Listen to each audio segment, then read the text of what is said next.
നമസ്കാരം, സ്വാഗതം നിലപാടിലേക്ക്. രാജ്യത്തെ മതവിഭാഗങ്ങൾക്കിടയിലേക്ക് തീവ്ര ആശയങ്ങൾ, പരമത വിദ്വേഷ ചിന്തകൾ കടന്നുവരുന്നതിൽ മതനിരപേക്ഷ പാർട്ടികൾക്ക് ആശങ്കയുണ്ടാവുക സ്വാഭാവികമാണ്. എന്നാൽ കേവലമായ രാഷ്ട്രീയ നേട്ടങ്ങൾക്ക് വേണ്ടി ഇല്ലാത്ത ഭീകരാന്തരീക്ഷം പടച്ചുണ്ടാക്കുകയും യഥാർത്ഥ ഭീഷണികളോട് രാജിയാവുകയും ചെയ്യുന്ന പാർട്ടികളും സംഘടനകളും നമ്മുടെ മതനിരപേക്ഷ അന്തരീക്ഷത്തോട് ചെയ്യുന്നത് എന്താണ്? മുസ്ലിം സമുദായത്തിനകത്തേക്ക് തീവ്ര ചിന്താഗതിക്കാർ കടന്നു വരികയാണെന്നും മതരാഷ്ട്രവാദികൾ സമുദായത്തെ റാഞ്ചിയെടുക്കുകയാണെന്നും മുഖ്യധാരാ പാർട്ടിയായ മുസ്ലിം ലീഗ് പോലും മതരാഷ്ട്രവാദികളുടെ പിടിയിലകപ്പെട്ടുവെന്നും നിരന്തരം വേദനിക്കുന്നത് communist party of India Marxist എന്ന ഭരണ പാർട്ടിയാണ്. ഏത് സമുദായത്തിനകത്തേക്കും തീവ്ര ചിന്താഗതികൾ കടന്നു വരുന്നതിനെക്കുറിച്ചുള്ള ആരുടെയും ആശങ്കകൾ വകവെച്ച് കൊടുക്കേണ്ടത് തന്നെയാണ്. എന്നാൽ അത് വസ്തുതാപരമായിരിക്കണം. അത് ദുരുദ്ദേശത്തോടെയുള്ളത് ആയിരിക്കരുത്, ഉത്തരവാദിത്തരഹിതമാവരുത്. മാത്രമല്ല, മതസമുദായങ്ങൾക്കകത്തേക്ക് കടന്നു കയറാൻ ഛിദ്രശക്തികൾ ശ്രമിക്കുന്നുണ്ടെങ്കിൽ അത് എവിടെയെല്ലാം ഉണ്ടോ അവിടെയെല്ലാം കാണാനും വിളിച്ചു പറയാനുമുള്ള രാഷ്ട്രീയ ഉറപ്പ് ഉണ്ടാവണം. എന്നാൽ അരദശകമായി സംസ്ഥാന രാഷ്ട്രീയത്തിനകത്ത് CPIM പയറ്റിക്കൊണ്ടിരിക്കുന്ന രാഷ്ട്രീയം പാലക്കാട്ടെ തെരഞ്ഞെടുപ്പ് പരാജയത്തിന് ശേഷം തീവ്രത കൂട്ടി പടർത്തിക്കൊണ്ടിരിക്കുന്നു. ഈ ആധിയുടെ ആത്യന്തിക ലക്ഷ്യം എന്താണ്? അത് സദുദ്ദേശപരമാണോ? ഈ പരിധി വിട്ട പോക്ക് നമ്മെ, നമ്മുടെ നാടിനെ എവിടെ എത്തിക്കും?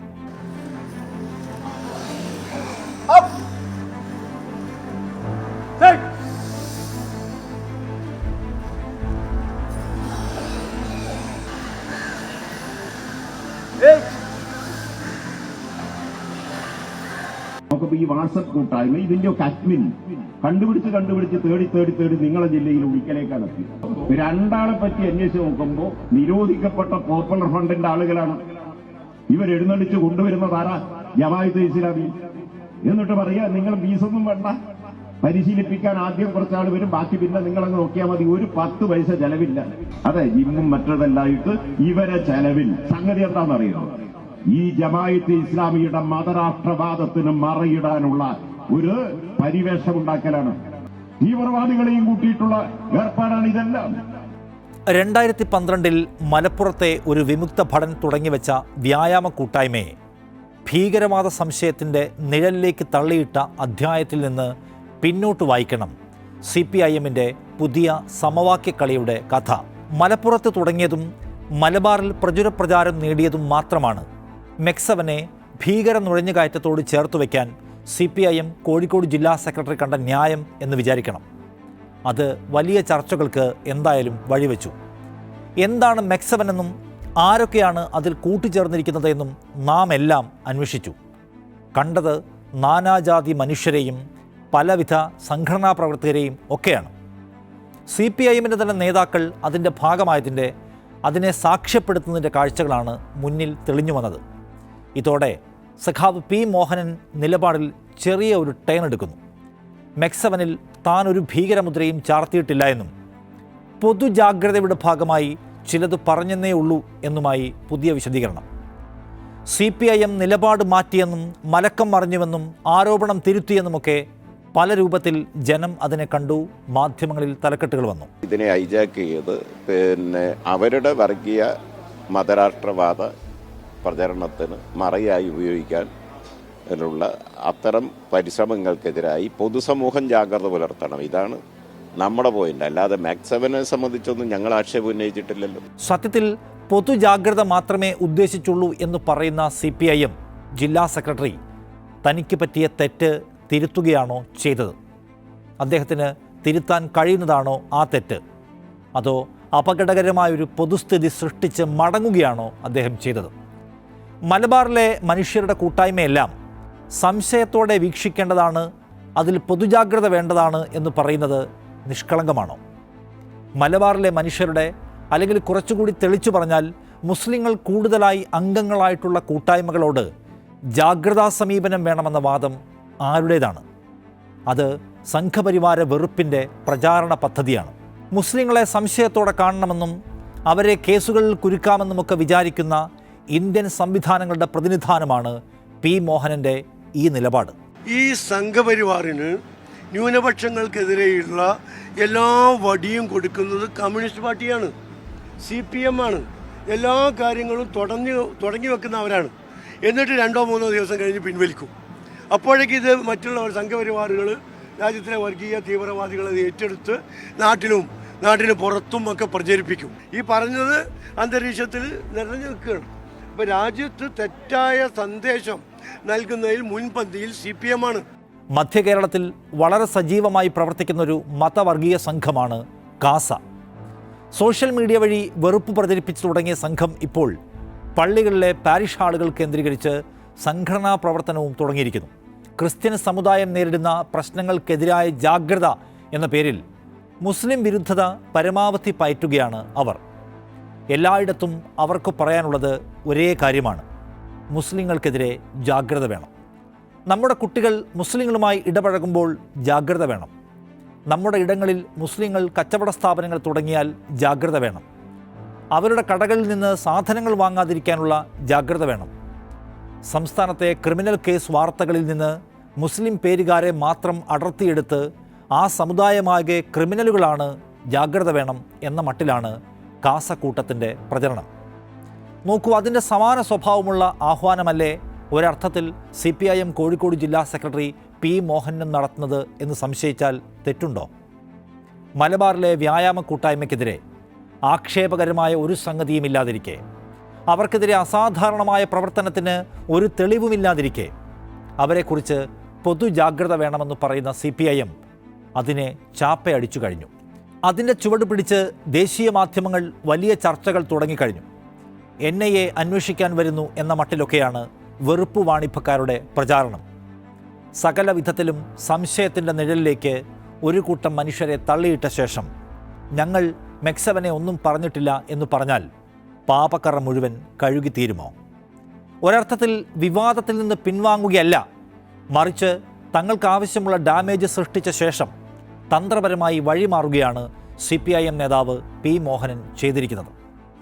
അത് കേവലം ഒരാൾ മാത്രമായി ചെയ്യുന്ന ഒറ്റപ്പെട്ട ഒരു പിഴവ് എന്ന നിലയ്ക്ക് പോലും ചെറുതാക്കാൻ കഴിയാത്തതാണ്.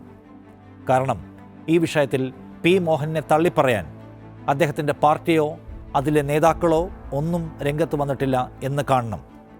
മാത്രവുമല്ല, പി മോഹനൻ സമാനമായ പലതരം പ്രസ്താവനകളുമായി കളം നിറഞ്ഞ് കളിക്കുകയുമാണ്. അദ്ദേഹത്തിൻ്റെ പാർട്ടിക്കുമുണ്ട് സമാനമായ ചരിത്രം. കേരളത്തിലെ മുസ്ലിം സംഘടനകൾ രാജ്യാധികാരത്തിലേക്ക് വന്നേക്കാമെന്നും അന്ന് ഹിന്ദുക്കൾ വേട്ടയാടപ്പെടുമെന്നും പച്ചയ്ക്ക് പ്രസംഗിച്ച് സംഘപരിവാർ വിഷശാലകളെ പോലും പിന്നിലാക്കുന്നു ഇപ്പോൾ പി മോഹനൻ. മുസ്ലിം സമുദായത്തിനകത്തേക്ക് തീവ്രശക്തികൾ കടന്നുവരുന്നുവെന്ന് ആശങ്കപ്പെടുന്ന, അതിനായി പല സംഘടനകളുടെ പേരുകൾ നിരന്തരം വിളിച്ചു പറയുന്ന CPIM ക്രിസ്ത്യൻ സമുദായത്തിനകത്തേക്ക് പരമത വിദ്വേഷം കുത്തിക്കയറ്റാൻ നടത്തുന്ന ശ്രമങ്ങളെ എത്ര ഗൗരവത്തിൽ എടുക്കുന്നുണ്ട്? കാസ എന്ന പേരിലുള്ള വിപത്ത് സംഘം പടർത്തുന്ന വെറുപ്പിൻ്റെ പ്രചാരകരായി മതനേതാക്കൾ തന്നെ മാറിയ കാലത്ത് എത്ര ആത്മാർത്ഥമായി CPIM അതിനെ കൈകാര്യം ചെയ്യുന്നുണ്ട്?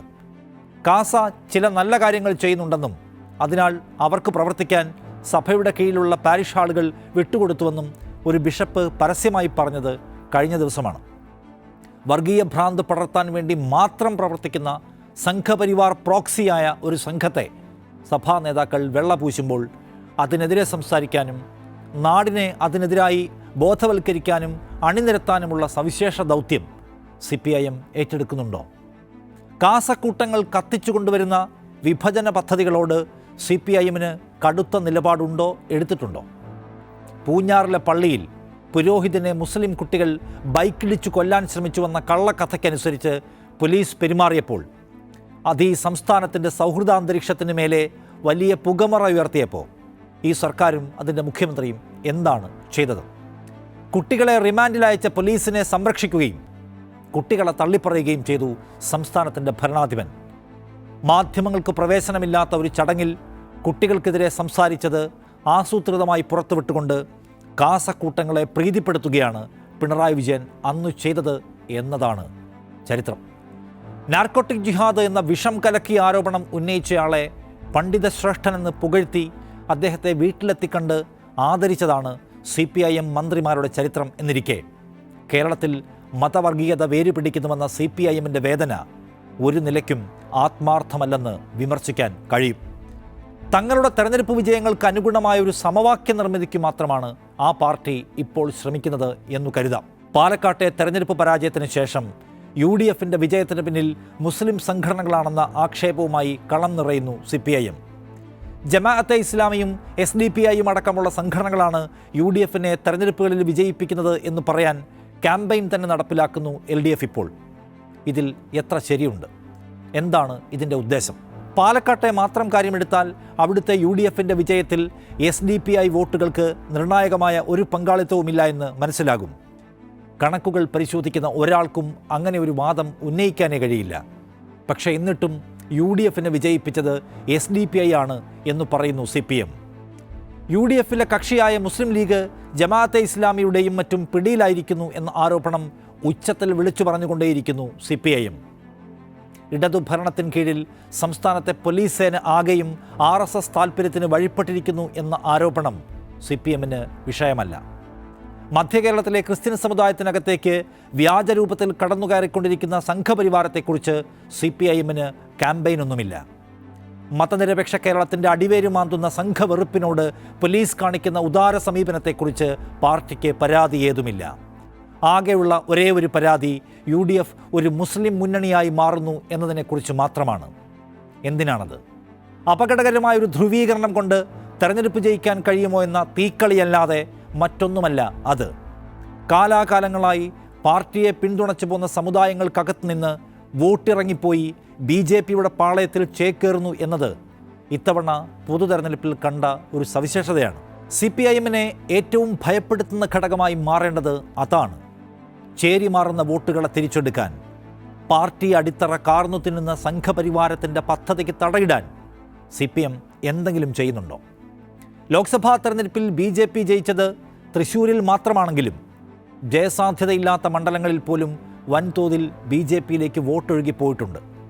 10 വർഷത്തെ കേന്ദ്രഭരണത്തിൻ്റെ മികവ് കണ്ടിട്ടല്ല, വിജയിക്കുമെന്നുറപ്പില്ലാത്ത ഇടത്ത് പോലും ഒരു വിഭാഗം BJPക്ക് വോട്ട് ചെയ്തത്. മറിച്ച് സംഘപരിവാരം കേരളത്തിലേക്ക് കുത്തിച്ചെലുത്തുന്ന വിഷം പല വഴിക്ക് മണ്ണിലേക്ക് ഇറങ്ങിത്തുടങ്ങിയിരിക്കുന്നു എന്നതിൻ്റെ തെളിവാണത്. മതനിരപേക്ഷ കേരളത്തിൻ്റെ കാവൽക്കാരെന്ന് സ്വയം പരിചയപ്പെടുത്തുന്ന ഇടതുപക്ഷത്തിന് കേരളത്തിൻ്റെ മനസ്സിലുണ്ടാവുന്ന ഈ മാറ്റത്തിൻ്റെ കാരണം കണ്ടെത്താനോ ശരിയായി പ്രതിരോധിക്കാനോ കഴിഞ്ഞില്ലെന്ന് അവർ സമ്മതിക്കുമോ? വിദ്വേഷ വിഷയത്തിൽ സർക്കാരിനോടുള്ള ഈ ചോദ്യങ്ങളെയെല്ലാം ഒറ്റപ്പെട്ട വിവാദങ്ങളായി അടയാളപ്പെടുത്താനാണ് CPIM ഇതുവരെ ശ്രമിച്ചിട്ടുള്ളത്. വിദ്വേഷ രാഷ്ട്രീയത്തിന് വെള്ളവും വളവുമാകുന്ന ആഭ്യന്തര വകുപ്പിൻ്റെ ഉദാസീനതയെ അല്ലെങ്കിൽ മനഃപൂർവ്വമുള്ള കുടില നീക്കത്തെ ഒരു നിലയ്ക്കും അഭിസംബോധന ചെയ്യാൻ ആ പാർട്ടി തയ്യാറല്ല. കമ്മ്യൂണിസ്റ്റ് പാർട്ടി ഓഫ് ഇന്ത്യ മാർക്സിസ്റ്റിൻ്റെ പൊളിറ്റ് ബ്യൂറോ അംഗം ഭരിക്കുന്ന ആ വകുപ്പ് സംഘപരിവാരത്തിൻ്റെ രാഷ്ട്രീയ പദ്ധതിക്കൊപ്പിച്ച് ചലിക്കുന്നത് ആ പാർട്ടിയെ ഒരിക്കലും അസ്വസ്ഥപ്പെടുത്തിയില്ല.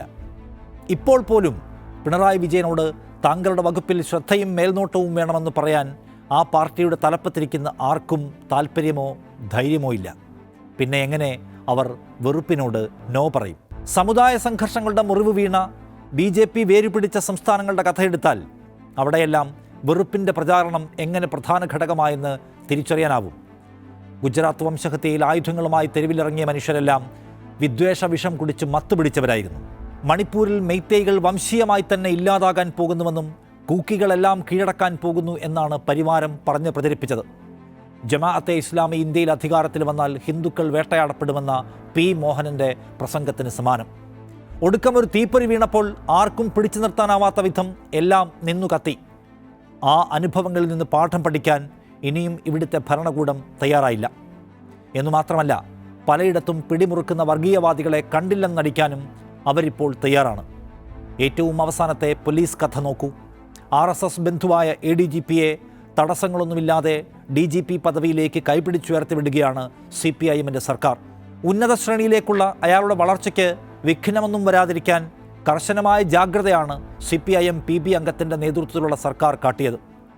രാജ്യത്തെ RSS നേതാക്കളുമായി നിരന്തര ബന്ധം കാത്തുസൂക്ഷിക്കുന്ന, പലപ്പോഴായി കൂടിക്കാഴ്ചകൾ നടത്തുന്ന ഒരു പോലീസ് ഓഫീസർ നിർണായക പദവികളിൽ ഇരിക്കുന്നില്ലെന്ന് ഉറപ്പാക്കാൻ CPIMന് കഴിയുന്നില്ല. കഴിഞ്ഞില്ല. പകരം അയാളെ പുതിയ പദവികളാൽ ആദരിക്കുകയാണവർ. അജിത് കുമാർ എന്ന ഉദ്യോഗസ്ഥൻ ഇടതുപക്ഷത്തിൻ്റെ നയത്തിന് കുറുകെയാണ് സഞ്ചരിക്കുന്നത് എന്നും അയാളെ വാഴ്ത്തില്ലെന്നുമുള്ള CPI സംസ്ഥാന സെക്രട്ടറിയുടെ വീരവാദമൊക്കെ പിണറായി വിജയൻ അറബിക്കടലിലെറിഞ്ഞു. ക്രമസമാധാന ചുമതലയിൽ നിന്ന് ADGPയെ മാറ്റി മറ്റൊരിടത്ത് പ്രതിഷ്ഠിച്ചപ്പോൾ അതെന്തിന് മാറ്റിയെന്ന് പറയാൻ സർക്കാരും പാർട്ടിയുമെല്ലാം മടിക്കുന്നത് നാം കണ്ടു. RSSൻ്റെ അടുപ്പക്കാരനെ ഞങ്ങൾക്ക് വേണ്ടെന്ന് പറയാനുള്ള ആർജവം CPIM സംസ്ഥാന സെക്രട്ടറിക്ക് പോലും ഉണ്ടായില്ല. ആ പാർട്ടിയാണ്, അതിൻ്റെ സർക്കാരാണ് സംസ്ഥാനത്ത് വർഗീയവാദികൾ പിടിമുറുക്കുന്നു എന്ന വ്യാജ ശങ്ക പ്രകടിപ്പിക്കുന്നത്. ഒരു കമ്മ്യൂണിസ്റ്റ് സർക്കാരിൻ്റെ കീഴിലെ പ്രധാന ഉദ്യോഗസ്ഥൻ എന്തിനാണ് RSS നേതാക്കളെ രഹസ്യമായി കാണുന്നത് എന്ന ചോദ്യത്തിന് പിണറായി വിജയന് ഇതുവരെ ഉത്തരവുണ്ടോ? അങ്ങനെ കാണുന്നതിനെക്കുറിച്ചുള്ള കമ്മ്യൂണിസ്റ്റ് രാഷ്ട്രീയ നിലപാടെന്താണ് എന്ന് വിശദീകരിക്കാൻ പിണറായി വിജയന് കഴിഞ്ഞോ? 1.5 വർഷം മുൻപ് നടന്ന കൂടിക്കാഴ്ചയെക്കുറിച്ച് വിവരമുണ്ടായിരുന്നിട്ടും അന്വേഷിക്കാതിരുന്നത് എന്തുകൊണ്ടാണെന്ന് ഈ കേരളത്തെ ബോധ്യപ്പെടുത്താൻ, സ്വന്തം സഖാക്കളെ ബോധ്യപ്പെടുത്താൻ കഴിഞ്ഞോ മുഖ്യമന്ത്രിക്ക്? എല്ലാ അർത്ഥത്തിലും പ്രതിരോധത്തിലാണ് അദ്ദേഹവും അദ്ദേഹത്തിൻ്റെ പാർട്ടിയും ഈ വിഷയത്തിൽ.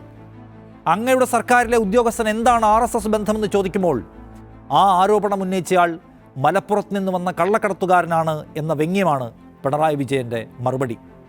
ചോദ്യത്തിന് മറുപടി പറയാതെ ചോദ്യം ഉയർത്തുന്നവനെ ചാപ്പയടിക്കുന്ന രീതിയും സംസ്കാരവും ആരുടേതാണെന്ന് പ്രത്യേകം പറയേണ്ടല്ലോ. കഴിഞ്ഞ പൊതുതെരഞ്ഞെടുപ്പിൽ വടകരയിൽ വർഗീയ വികാരം കത്തിയാളിക്കാൻ കാഫർ സ്ക്രീൻഷോട്ട് തയ്യാറാക്കി പ്രചരിപ്പിച്ചവരെ പിടിക്കണമെന്ന് CPMന് ഇന്ന് ഈ ദിവസം ഒരു നിർബന്ധവുമില്ല എന്ന് നാം കാണുന്നു. CPMൻ്റെ തന്നെ പ്രാദേശിക പ്രധാനികളിലേക്ക് എത്തിയാണ് അന്വേഷണം വഴിമുട്ടി നിൽക്കുന്നത്. തെരഞ്ഞെടുപ്പിൽ വർഗീയത ഒരിക്കലും വോട്ടിന് മാർഗമാക്കരുത് എന്ന് പ്രസംഗിക്കുന്ന ഒരു പാർട്ടി അതേ പദ്ധതിയുടെ വഴിയെ പോയോ എന്ന് ജനം സംശയിക്കുന്നു. കാഫർ സ്ക്രീൻഷോട്ടിലെ പ്രതിയെ പിടിച്ച് ജനങ്ങളുടെ മുന്നിലേക്കിട്ടാൽ ആ സംശയത്തിൽ നിന്ന് പാർട്ടിക്ക് തലയുരാവുന്നതേ ഉള്ളൂ. പക്ഷേ അവരത് ചെയ്യുന്നില്ല.